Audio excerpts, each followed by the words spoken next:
Visayas, Mindanao. Mabuhay kayo, mga kadama. Shoutout muna tayo, no? Kay Dimat Palimat Vlog. Shoutout sa iyo dyan, Dimat. Kay Jason Kabigin, Negro Tupac. Shoutout sa inyo. At saka Eddie Mesa. Kay Mars North ng Quezon City, pare ko yan. Mars North, shoutout sa iyo dyan. At yung mga lahat na tumatangkilik sa programa na to. Shoutout sa inyo lahat, mabuhay kayo. Ngayon mga kadama, mag-uumpisa na naman muli tayo sa 115 versus 314 na tayo.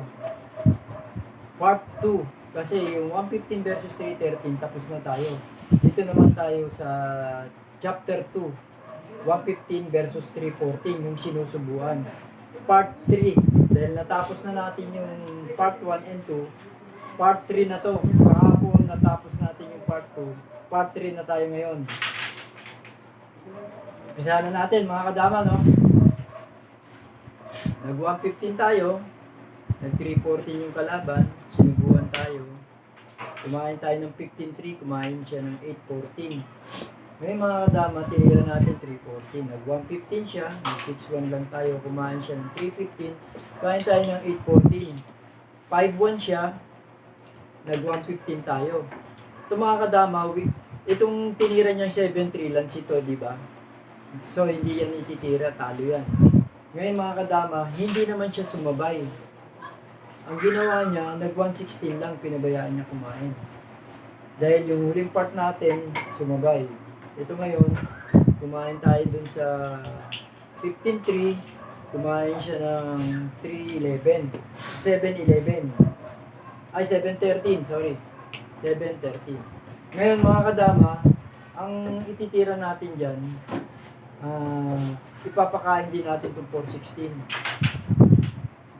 13-1 at saka kakain tayo ng 5-15. Bakit nga ba natin pinakain? Kasi parang hinahawakan niya na yung corner. Kaya paluwag muna tayo.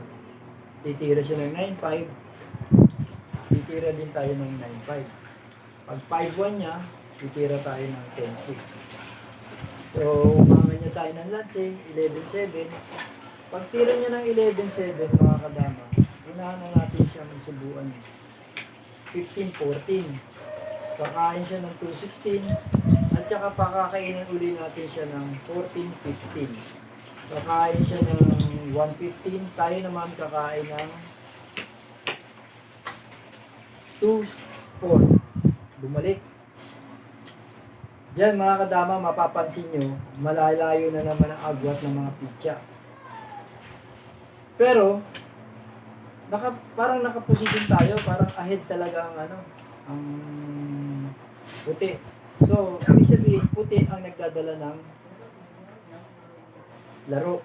Tumira siya dito, ganun din. Titira naman tayo ng 5-1.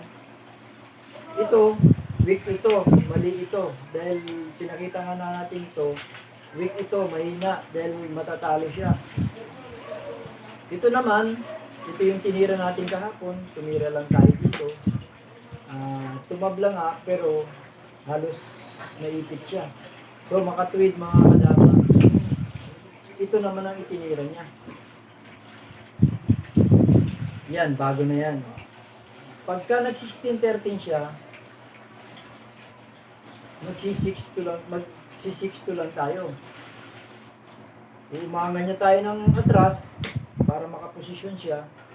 Dahil kung ito naman ang ititira niya, posisyon siya sa gitna, ipapakain lang natin ito mga kadama pag kumain siya dun sa sayangin natin. So, ang mangyayari niyan, nakaposisyon tayo, ahead tayo. Yung halos itong dalawang corner niya, binabantayan ng isang pitya. Kaya, kapag hindi niya napansin at itinira niya to, gaganunin lang natin. Papakain at saka sasayangin. So, ito, babalik ko lang mga kadama. Yan. Ngayon, ito ang ititira niya para nasa ganun umatras siya. Pag inumangan tayo ng 460 na ganyan, para umatras, subukan na lang natin mga kadama. 214. Kumain siya ng 16-2. Kakain naman tayo ng 7 7.15. Diyan mga kadama, choices niya na kung ano ititira niya. Pwedeng 7.3, pwedeng 12.8, 10.6, ano ba? O pagpalagay na natin, ito bawal kasi mananakawin siya. Kaya mga kadama, ito palagay natin ang ititira niya.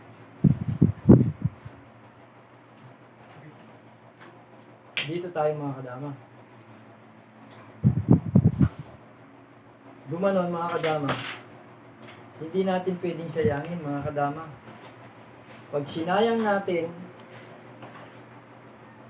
lalansihin tayo mga kadama. Kaya hindi pwedeng sayangin. Bawal. Isasabay niya to. Kakain tayo ng dalawa, kakainan tayo ng tatlo. So mga kadama, ang best move natin, susubukan na lang natin. O kaya, 16-13 lang tayo.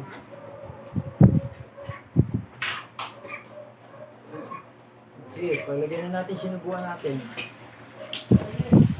16-14. Dito siya titira mga kadama. Papaibon lang siya.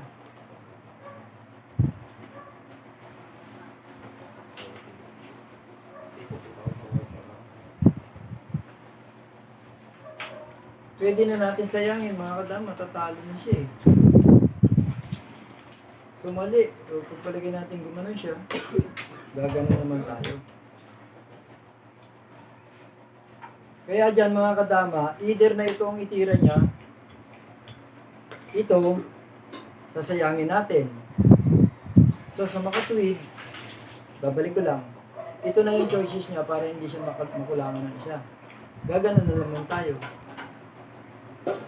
Pag gumanon siya, gaganunin natin. So makatuwid, lamang tayo dyan sa variation niya mga kadama.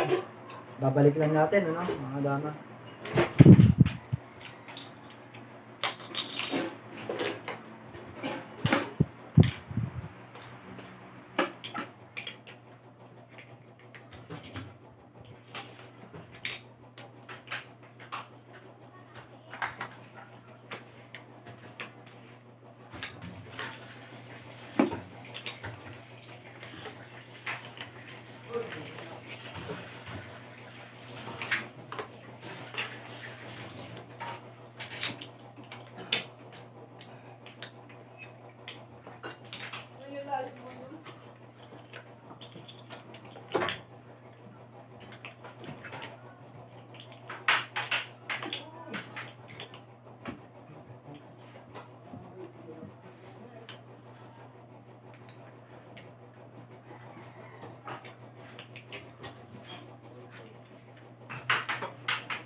Ito mga kadama, diba?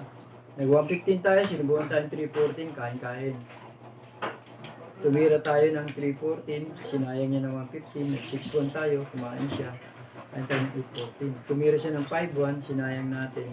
Hindi niya sinabay, dito lang siya. Kaya ito mga kadama, kumain doon. Kumain naman siya ng 713. Ipinakain natin. Dahil sa kagustuhan natin lumuwag. Kaya tumira siya ng 95. Tumira din tayo ng 9.5. 5.1 siya. Tumira tayo ng 10.6. Nag-11.7 siya. Inatrasan natin siya. Kumain siya ng 2.16. Sinubukan na natin siya uli. Kumain tayo ng 2.4. Yan mga kadama. Tinira niya to. Tumira tayo ng 5.1. Pag tira niya dito, tumira tayo ng 6.2. Tumira siya dito. Sinubukan natin. So mga kadama, ito ang itinira niya. Ito ang itinira natin. Itinira niya to, sa pagkakala niya baka sumayang tayo. Kasi dyan lang sa posisyon na yan, mapapansin nyo, lamang na tayo eh. Kasi ahid na tayo, nakapunta na tayo dito. Bawal na siya rito, bawal na siya rito. May ipit na siya. Kaya dyan mga katama, nagbaka sakali lang siya. Pag tira natin dito, tumira siya dito na posibleng sasayangin natin. Hindi naman natin sasayangin dahil nga may lanse, may gano'n, no? Malalamangan tayo. Kaya dito mga kadama, ang tamang tira dito, susubuan natin, 16-14, matatalo na siya. So makatuwid mga kadama, yan. Hindi siya nag 13-3. Pagtira natin ng pagtira niya ng 10-5, tumira tayo ng 116. Ano posible niya itira? Ito, 5-1. Pagtira niya ng 5-1, same as lang din eh. Susubukan lang natin. Sabihin ito, paralyzed na itong dalawa. Kasi hanggang doon na lang ang punta niya. Pagpalagay na natin ito ang itinira. Gaganon lang tayo. So mga kadama, dyan sa part na yan, talagang lamang tayo sa variation na yan. So ibig sabihin, pag umikot dyan ng tirahan, may panalo na tayo. Dyan sa 115-340 na sinusubuan. Kasi kagahapon, pinakita ko naman sa inyo yung kung saan nagpunta naman dun sa kabila. Na hindi naman siya, sumabay siya rito, kumain tayo dun. Dun sa part 2, makikita nyo na tumabla nga pero halos naipit siya. So maganda pala yung kinahinatnan ng variation na to. Huwag nyo lang kalilimutan yung mga tamang babaan. Siguro kahit sa laban, pakikinabangan talaga natin to. Kaya mga kadama, nakita na naman natin yung isang variation na pabor sa unang tira, 115 versus 314. Tsaka kung tutusin mga kadama, worthy to. Worthy siya. Ibig sabihin, walang ipitan na nangyayari. Puro malalayo ang agwat. Kaya, ganun pa rin, lumamang pa rin ang first move kahit na basagan at tsaka malalayo ang distansya. Mas lamang pa rin ang puti dahil una sa posisyon.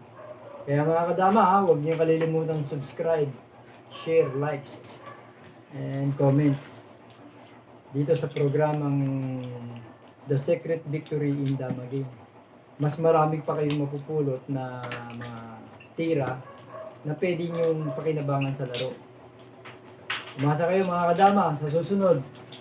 Mabuhay kayo.